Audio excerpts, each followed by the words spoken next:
Mani sauc Mārcis Jakovičs, es esmu sporta ārsts. Šobrīd mēs atrodamies futbola kluba Rīga telpās, mūsu mājvietā, bāzē, Mežaparkā. Smart Medical sistēmu pirmkārt mēs izvēlējāmies tāpēc, ka tas jau bija kaut kas, par ko es biju strādājis. Iepriekš citās klīnikās, citās darba vietās. Un es zināju, ka mums ir vajadzīga sistēma, kurai var piekļūt dažādi lietotāji. Un pirmkārtām arī mēs varam kopīgi sastādīt darba grafiku.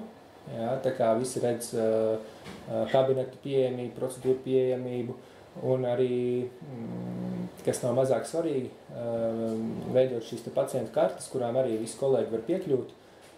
Un Smart Medical kā sistēma nodrošina to, ka dažādi gan fizioterapeiti, gan ārsti var piekļūt pacientu datiem, ievadīt informāciju, ja tiek veikta kāda procedūra vai kaut kas cits tiek darīts, tad tas viss automātiski arī pieejams ir pārējiem, kas ir ļoti būtiski mūsu situācijā.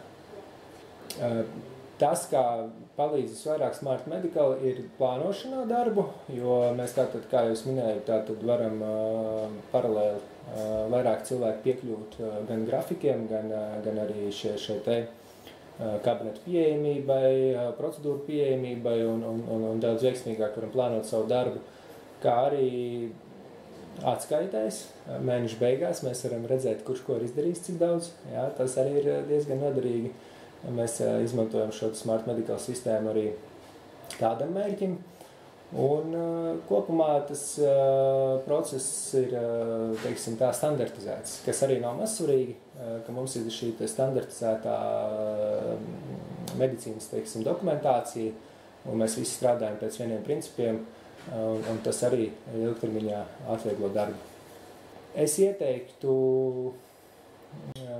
varbūt ne citiem futbola klubiem, bet tādām maza vidē izmēra medicīnas iestādēm, kur strādā kopā vairāki medicīnas aprūpes profesionāļi, jo tas atvieglo šo savstarpējo kolēģu komunikāciju un arī informācijas apriti tādā kolektīvā, teiksim.